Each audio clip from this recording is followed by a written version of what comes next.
हाँ, तो एक बार आप सभी बच्चों का फिर से एक नए लेक्चर में स्वागत है। और आज का जो टॉपिक है अब 4.2 जो आपका एक्सरसाइज चल रहा है उसी एक सिलसिले को आज उसको 4.2 है उसको आज हम कंप्लीट करेंगे। इसके पहले हमने क्वेश्चन 1 और उसके उदाहरण जो क्वेश्चन 1 में दिया था वो क्वेश्चन नंबर 2 तक हमने करा दिया है और क्वेश्चन नंबर 3 जो भी है आज यहाँ से हम लोग अब क्वेश्चन नंबर 3 से चलते हैं। ठीक, क्वेश्चन नंबर 1 और 2 दोनों हो चुका है। तो अगला क्वेश्चन उसी एक्सरसाइज को बढ़ाते हुए हमारा अगला क्वेश्चन क्या है देखिएगा। तो हमारा क्वेश्चन ये रहा, कह रहा कि ऐसी दो संख्याएं ज्ञात कीजिए जिनके वर्गों का योग 27 और उनका गुणनफल 182 हो। एक क्वेश्चन थोड़ा सा रॉन्ग है। ऐसी दो संख्याएं ज्ञात कीजिए जिनके वर्गों का नहीं जिनका योग 27 और गुणनफल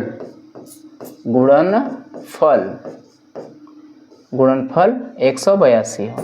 ठीक, तो संख्याएं में ज्ञात करना है वो कौन सी ऐसी दो संख्याएं होंगी जिनका योग 27 होगा और उन गुणनफल करेंगे उन दोनों को तो 27 आएगा।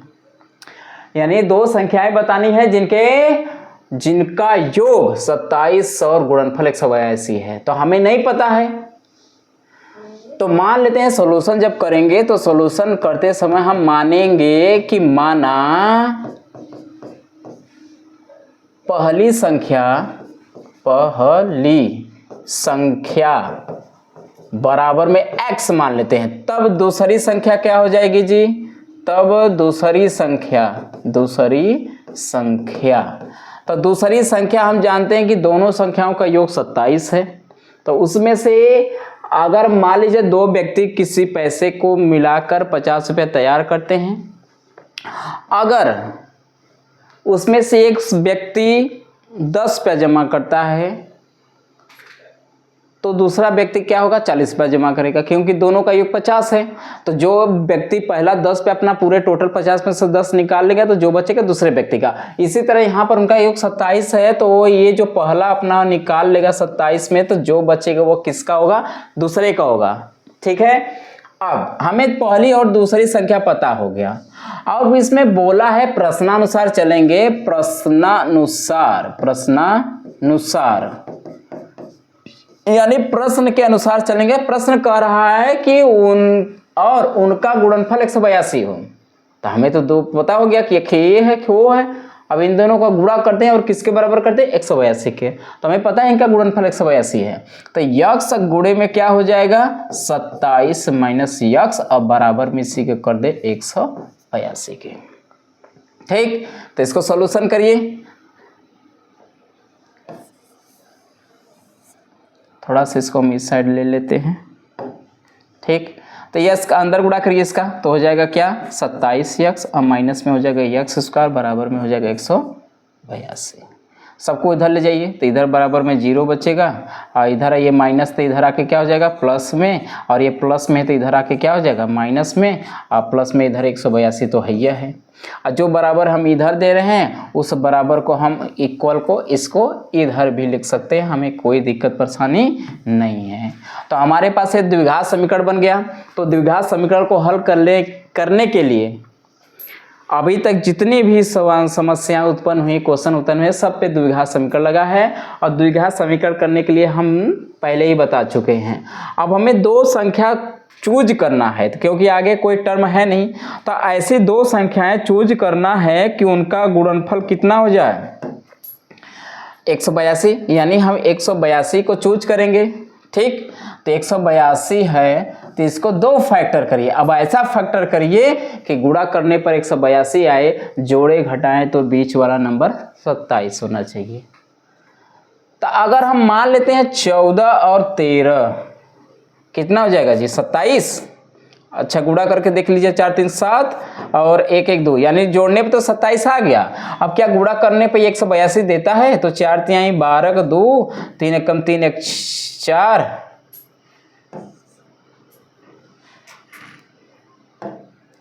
हाँ 3 1 3 1 हासिल 4, फिर गुणा 4 1 2 8 1।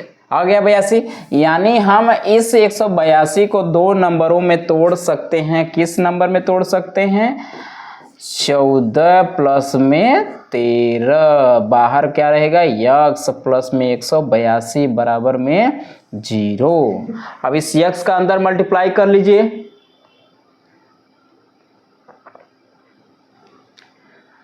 बोल वीडियो बना तो ठीक है। तो एक्स स्क्वायर और इधर हो जाएगा, अंदर मल्टीप्लाई करेंगे तो हो जाएगा 14 यक्स, अब प्लस हो जाएगा 13 यक्स, अब प्लस में हो जाएगा 18 बराबर में 0। ब्रैकेट में अगर इसका गुणा करिए तो क्या है? यक्स स्क्वायर हो जाएगा, फिर माइनस में 14 यक्स, फिर हो जाएगा इसमें अंदर माइनस में 13 यक्स और प्लस में हो जाएगा 18 इक्वल टू 0 हो जाएगा। ठीक, इसको इतना तोड़ लिए हम। ब्रैकेट ओपन करेंगे तो माइनस बाहर है तो अंदर दोनों जाएगा तो दोनों क्या हो जाएंगे? माइनस में हो जाएंगे। दोनों प्लस है तो दोनों माइनस। अब दो का पेयर ले लीजिए, एक पेयर ये एक पेयर ये। इस पेयर में आपका यक्स कॉमन है तो अंदर बचेगा यक्स, माइनस में 14 और इसमें माइनस 13 कॉमन ले लीजिए तो अंदर बचेगा। अच्छा, यहाँ पर एक मिसप्रिंट है, 82 है तो ये भी हो जाएगा माइनस में 14। आपको इसमें कोई दिक्कत नहीं है। दो का पेयर में फिर x माइनस 14 कॉमन ले लीजिए तो बाहर बचेगा x माइनस 13 इक्वल टू में 0। तो यहाँ से भी दो संख्याएं प्राप्त कर सकते हैं। एक इसको दोनों को बराबर 0 को लिए x माइनस 14 बराबर 0, तो यानी x बराबर क्या हो जाएगा? 14। और दूसरे में x माइनस 13 बराबर 0 लेंगे तो यहाँ से भी x बराबर क्या हो जाएगा? 13। अर्थात किसी की भी वैल्यू किसी में रख के हम दूसरे की वैल्यू प्राप्त कर सकते हैं।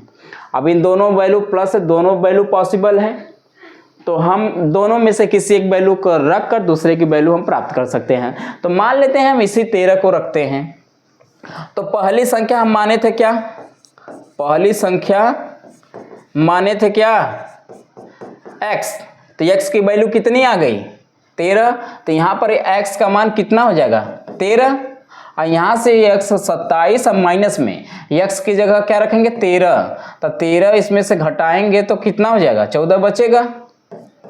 तो दोनों संख्याएं आ गई, क्रमागत संख्याएं। तो पहली संख्या 13 हो गया और दूसरी संख्या 14 हो गया और दोनों को 13 और 14 को जोड़ेंगे तो 27 हो जाएगा, गुणा करेंगे तो 82 आ जाएगा। अगर हमें आंसर चेक करना है आप हमारा क्वेश्चन सही है कि नहीं, तो जो कंडीशन कहा था उस कंडीशन पे इसको सेटिस्फाई करा लीजिए। अब बोला था ना कि दोनों संख्याओं का योग 27 होना चाहिए, तो हमारे पास 13 और 14 आया था, क्या जोड़िए इनका 27 आता है? तो हम देख पा रहे हैं कि यहाँ 13 14 जोड़ेंगे तो 27 आ गया। अब इसमें ये भी बोला है कि उनका गुणनफल 182 होना चाहिए, और तो दोनों का गुणा करेंगे तो 182 होएगा, जो हमने देखा है वहां पर खंड करते समय। तो इस तरह पे आंसर भी चेक करते हैं सवाल के कंडीशन पे।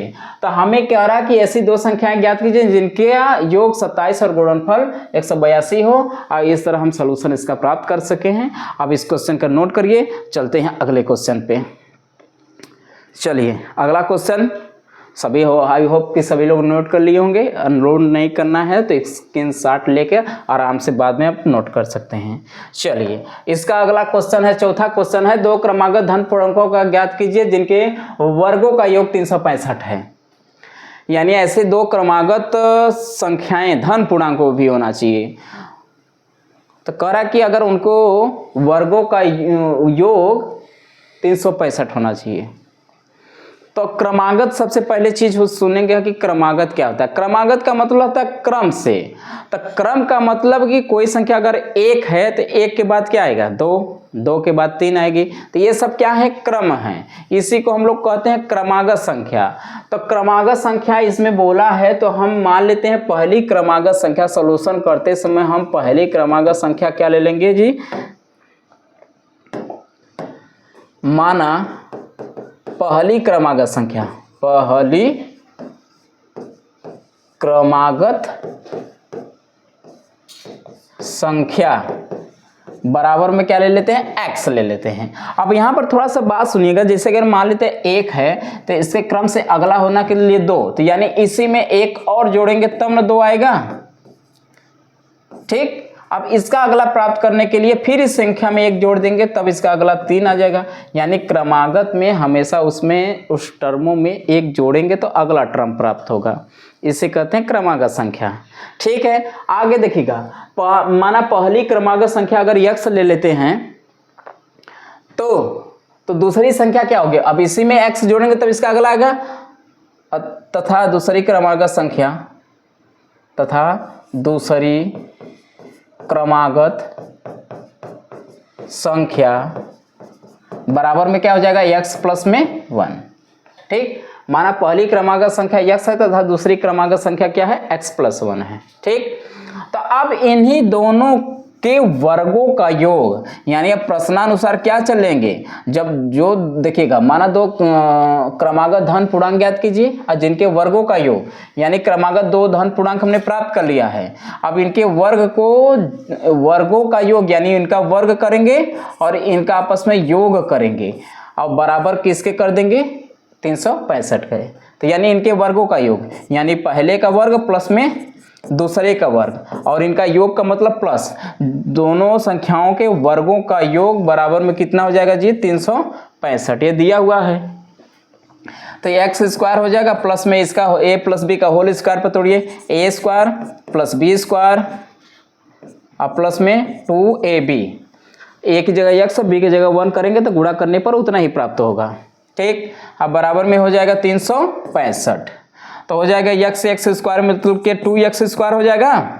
अब यहाँ पर 2x और यहाँ पर क्या है 1 का स्क्वायर करेंगे तो 1 रहेगा, 365 को इधर लाइए तो माइनस 365 हो जाएंगे, बराबर में इधर 0 बचेगा, इधर से 365 में से एक निकाल दीजिए, प्लस माइनस से होके माइनस हो जाएगा आपका 2x। ठीक, तो 365 में से एक माइनस हुआ तो कितना हो जाएगा, 364, वो भी बड़े की वैल्यू माइनस है तो हो जाएगा 364 इक्वल टू 0। और देख पा रहे हैं कि इन दोनों में हम 2 कॉमन भी लिख सकते हैं, तो 2 कॉमन बाहर निकालेंगे तो हो जाएगा x स्क्वायर प्लस में x माइनस में 2 1 कम 2 2 8 16 2 दूना के 4 बराबर में 0। ठीक, इतना तक सही हो गया। 2 का इधर इंटू में कर देंगे तो ये 0 में भागा चला जाएगा, तो ये कहानी इसकी क्या हो जाएगी, खत्म हो जाएगी। ठीक, अब क्या करिए इसको,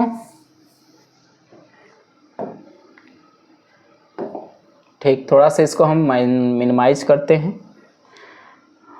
ठीक, चलिए आगे, अब इसी को हम फैक्टर थोड़ा सा करके इसका सॉल्यूशन को करेंगे। देखिए इसका 0 में डिवाइड कर देंगे, उधर इधर मल्टीप्लाई में उधर डिवाइड हो जाएगा, कहानी उसकी खत्म। x स्क्वायर प्लस में x माइनस में 182 बराबर में 0। अच्छा, अब इसका भी खंड करना है, यहाँ पर कोई वैल्यू नहीं है तो तुरंत जाएंगे पीछे 182 के पास, और 182 का अगला वाला क्वेश्चन एकदम सीधा सीधा आया था, उसमें ऐड करना था, इधर में माइनस कर देना है। वहां पर आपको उसको ऐड किए थे तो 27 आ गया था, 14 13 में इसको तोड़े थे ना, 14 13 का मल्टीप्लाई करेंगे 14 13 का मल्टीप्लाई करेंगे तो 182 आया था। अब यहाँ पर 1 लाना है, हमने कहा था कि यहाँ जो बीच वाली टर्म आना चाहिए, तो यहाँ पर बीच वाला कुछ नहीं है तो हम क्या मानते हैं 1, यानी हम 14 में से माइनस करते थे। अगले वाले क्वेश्चन में इसी को प्लस करना था तो प्लस करने पाया था, अब इसमें क्या करना है, माइनस करने पाएगा। तो यानी एक्स स्क्वायर प्लस में यहाँ 1 को लिख सकते हैं 14 माइनस में 13, 14 माइनस 13, बाहर क्या रहेगा x माइनस में 182 बराबर में 0। फिर x का अंदर गुणा कर दीजिए, बाहर प्लस है तो ब्रैकेट भी हटा दीजिए, कोई प्रॉब्लम उसमें नहीं होगा। तो हो जाएगा 14x माइनस में हो जाएगा 13x माइनस में हो जाएगा 182 बराबर में 0। फिर दो का पेयर ले लीजिए, इस पेयर में आपका x कॉमन है तो x प्लस हो जाएगा 14, दूसरे में माइनस 13 कॉमन है तो इसमें हो जाएगा x प्लस में 14 बराबर में 0। दोनों में कॉमन हो गया x प्लस 4, बाहर निकाल लीजिए। फिर दूसरे में बचेगा x माइनस 13 इक्वल टू 0। अब ये देखिएगा ये वैल्यू अमान्य हो जाएगी क्योंकि माइनस आ जाएगी, कोई भी संख्या ऋणात्मक नहीं होता तो माइनस प्लस वाली वैल्यू को छोड़कर हम माइनस वाली लेंगे, x माइनस 3 बराबर 0 लेंगे तो यहाँ से x की वैल्यू क्या आ जाएगी 3। ठीक, 3 आ गया। अब यही 3 का मान हम जो माने थे यहाँ रख देंगे, तो यहाँ पर रखेंगे तो x की वैल्यू कितनी आ गई 3, और यहाँ पर हो जाएगा 3 प्लस 1 4। ठीक, अब क्या करिए, इनका वर्ग करिए और जोड़िए, क्या 365 आता है।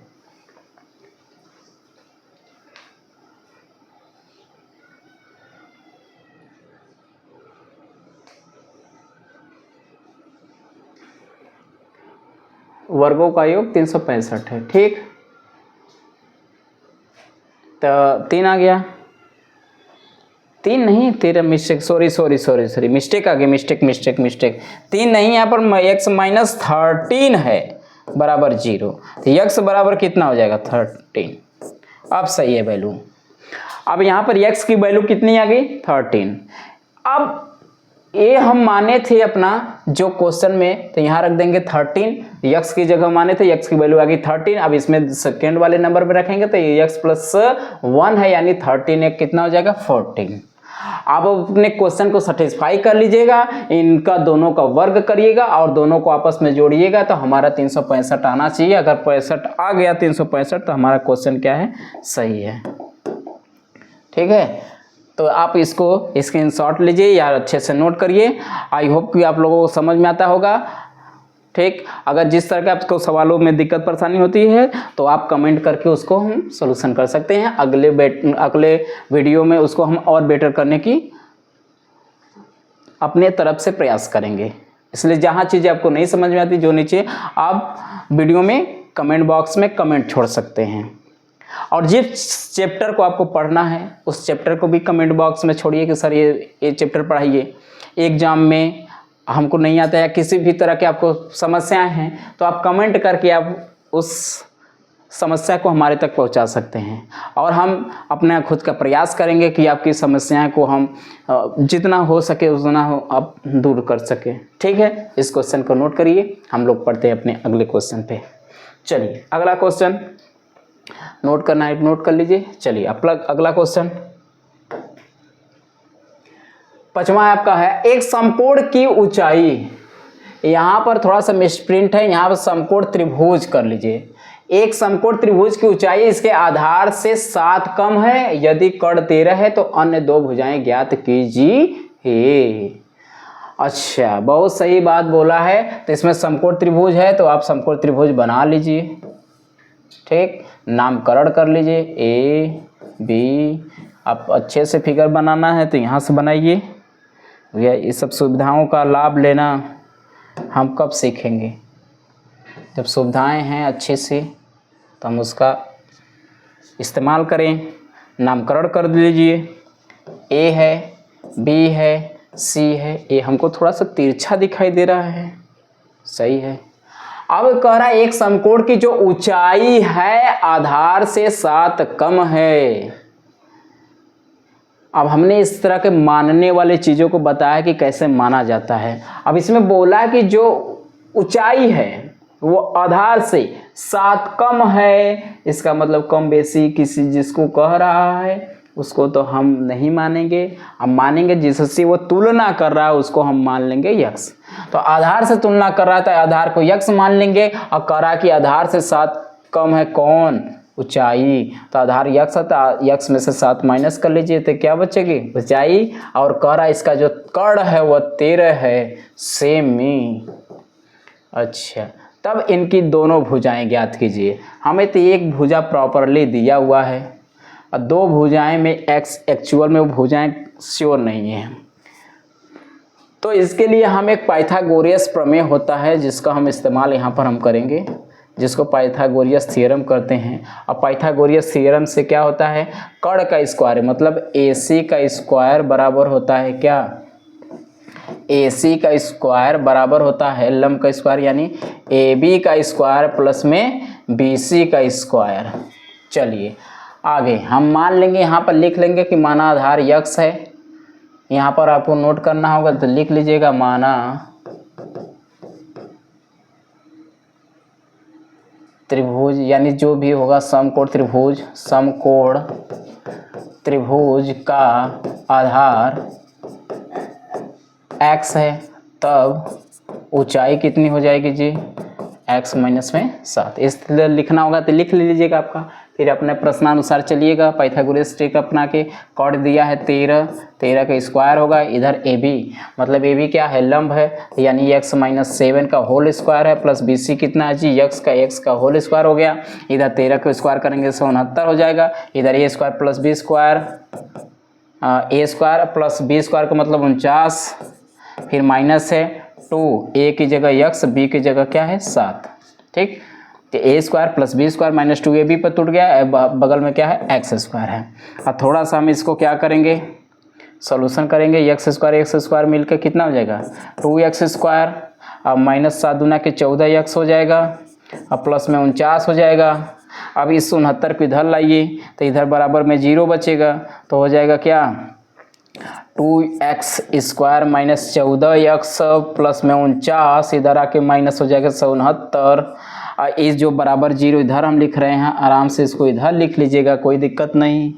अच्छा, इसमें से अब माइनस पहले करिए इसको, 14x अब प्लस में माइनस होगा, बड़े चिन्ह माइनस है तो माइनस होगा, तो यानी 169 में से माइनस कर देंगे 49, 0 2 1 यानी 120 आ गया। अच्छा 120 आ गया। चलिए थोड़ा सा इसको हम थोड़ा मिनिमाइज करते हैं, हमारा क्वेश्चन लेंदी हो जाता है। अच्छा चलिए आगे। अब यहाँ पर हम वो थोड़ा सा देख पा रहे हैं कि 2 कॉमन है, तो 2 कॉमन निकाल लीजिए, तो यहाँ 7 बचेगा, यहाँ से 60 बचेगा, बराबर में 0। अब x² - 7 x - 16 बराबर में 0 हो जाएगा, इधर मल्टीप्लाई उधर जाके 0 में डिवाइड होगा, कहानी खत्म। अब इसका फिर ये द्विघात समीकरण बन गया। अब इस द्विघात समीकरण को फिर हल करेंगे और हल करके क्या निकालेंगे, अब ये 60 का ऐसा 2 फैक्टर करेंगे कि ऐसा फैक्टर करने पर आए गुणा करेंगे उसका तो 60 आए, जोड़े घटाए तो 7 आए, तो 12 पंजे 60 यानी 12 पंजे 60, 12 में से -5 करेंगे तो 7 आएगा। यानी हमको पता चल गया कि हमको इसको किस नंबरों में तोड़ना है, यानी हम इस 7 को तोड़ सकते हैं, किस में तोड़ सकते हैं, उसको तोड़ सकते हैं 12 माइनस में 5, अब बाहर क्या रहेगा यक्स, प्लस में क्या हो जाएगा माइनस में 60 बराबर में 0। तो x² इस ब्रैकेट अंदर इसका मल्टीप्लाई करिए तो हो जाएगा 12x माइनस में 5x माइनस में 60 इक्वल टू 0। फिर ब्रैकेट ओपन करिए, ब्रैकेट के बाहर माइनस है, दोनों का चिन्ह बदल जाएगा, जो प्लस है वो माइनस होगा और जो माइनस है वो प्लस हो जाएगा। अब माइनस में 60 बराबर 0, 2 का पेयर ले लीजिए, इस पेयर में x कॉमन है तो x - 12 होगा, फिर इसमें कॉमन है 5 तो x 12 बराबर में 0। अभी 2 में पेयर है, x - 12 फिर x + 5 बराबर में 0। अभी देखो ये अब वैल्यू आपके अमान्य है क्योंकि माइनस में आ जाएगी, तो ये वैल्यू ले लेंगे, तो x - 12 बराबर में 0, x बराबर आ गया 12। ठीक, अब x की वैल्यू आ गई 12। अब इस 12 की वैल्यू हम जो माने थे, माना आधार x है और ऊंचाई क्या था x था, हमने किसका आधार को माने थे ना x, तो आधार तो आ गया, तो आधार कितना हो जाएगा, आधार बराबर कितना आ गया 12, तब ऊंचाई कितना होगा 7 कम होगा, तो 12 - 7 बराबर में 5।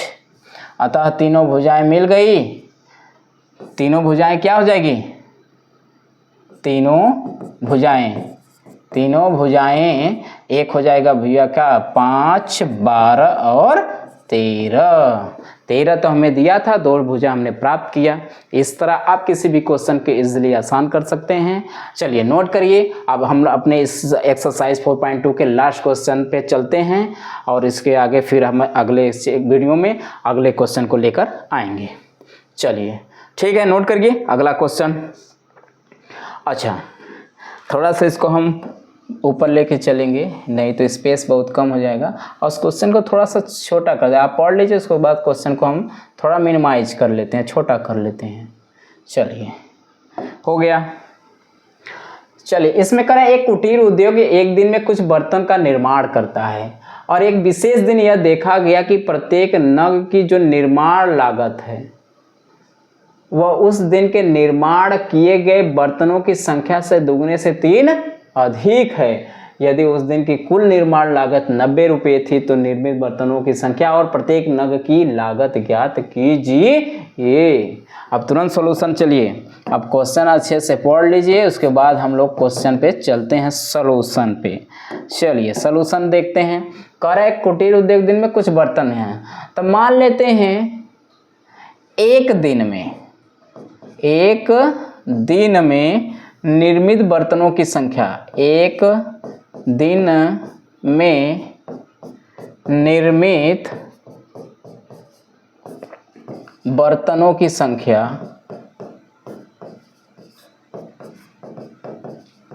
बराबर में x मान लेते हैं। मान लेते हैं उस दिन यक्ष बर्तन निर्मित हुए। अच्छा, एक बर्तन की निर्माण लागत, एक नग की निर्माण लागत, नग की निर्माण लागत। अब देखिए ये निर्माण लागत कैसे कहेगा, कह क्या रहा है, एक कुटीर उद्योग एक दिन में कुछ बर्तन का निर्माण करता है। एक विशेष दिन यह देखा गया कि जो प्रत्येक नग की जो निर्माण लागत है उस दिन के निर्मित बर्तनों की, ये जो निर्माण लागत है एक नग की, वह उस दिन के निर्मित बर्तनों की संख्या के 2 गुने से 3 अधिक है। यानी उस एक विशेष दिन देखा गया कि जितने बर्तन निर्मित थे उसका दोगुना किया और उसमें 3 जोड़े, तब उस नग की लागत आ गई थी। तो हमें पता चल गया कि एक दिन में यक्ष बर्तन निर्मित किए गए थे और एक नग की जो निर्माण लागत है वह 2x + 3 है। ठीक,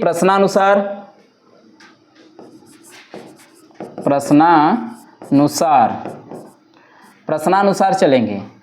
तो कह रहा कि अब देखिएगा, अब इसमें हम दोनों का जब आपस में बर्तनों की संख्या और एक मान लीजिए उसमें एक बर्तन निर्मित की और एक बर्तन की जो कीमत है वो इतना है, तो टोटल उस दिन की जो कीमत होगी उन दोनों को आपस में क्या कर देंगे, मल्टीप्लाई कर देंगे, तो हमें कीमत पता चल जाएगी। और ये दिया है पूरी कीमत उस दिन के बर्तनों की जो संख्या, लागत और जो आपका निर्मित बर्तन है, आप दोनों का गुणा कर देंगे तो पूरा लागत आ जाएगा। और उसमें हमें पूरा लागत दिया है उस दिन का 90 रुपया। तो अंदर गुणा करिए तो 2x² हो जाएगा और प्लस में 3x। अब 90 की उधर -90 हो जाएगा बराबर में 0। ठीक, यानी अंदर x का करिए 2x² हो जाएगा 3x और उधर जाके क्या हो जाएगा 90 इधर आके माइनस हो जाएगा। फिर यहाँ से हमें देखिएगा इस फैक्टर हमको मिला, अब इसका फैक्टर हम कर लेंगे। हमें फैक्टर मिला है, अब देखिए इसका गुणा करेंगे तो 9 दूना 18 यानी 180 आ जाएगा। क्योंकि हम ऐसा जो यहाँ नंबर आता है पहले उसको पीछे जाकर मल्टीप्लाई करने के बाद जो नंबर आता है उस नंबर को लिखने के बाद उसका 2 फैक्टर करते हैं और ऐसा फैक्टर करेंगे कि दोनों को मल्टीप्लाई करने पे 180 आए और जोड़े घटाएं तो 3 आए। तो हम उस क्वेश्चन को तोड़िए तो क्या 2 संख्याएँ हो सकती हैं, 2 संख्याएँ क्या हो सकती हैं, 0। अब इतना तोड़ना सिखाए हैं, आप इसको तोड़िए, फैक्टर करिए। तो फैक्टर करिए जल्दी से।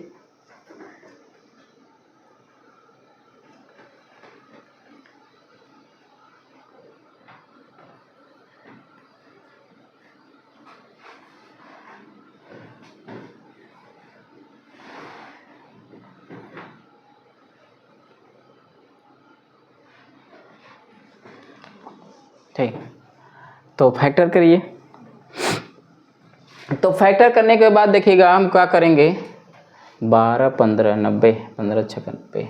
अच्छा, इसमें 15 और 13 में जोड़िए, नहीं 12 में मिनिमाइज करिए, 3 बचेगा ना, का फैक्टर करने पाता है 180, 5 2 10 2 3 और 5 1 यानी 180 आ जाएगा। यानी हम इस 180 को 2 नंबरों में तोड़ सकते हैं। इसका मतलब इस 3 को हम तोड़ सकते हैं किसमें, 15 - 12 बाहर रहेगा, x माइनस में 90 = 0।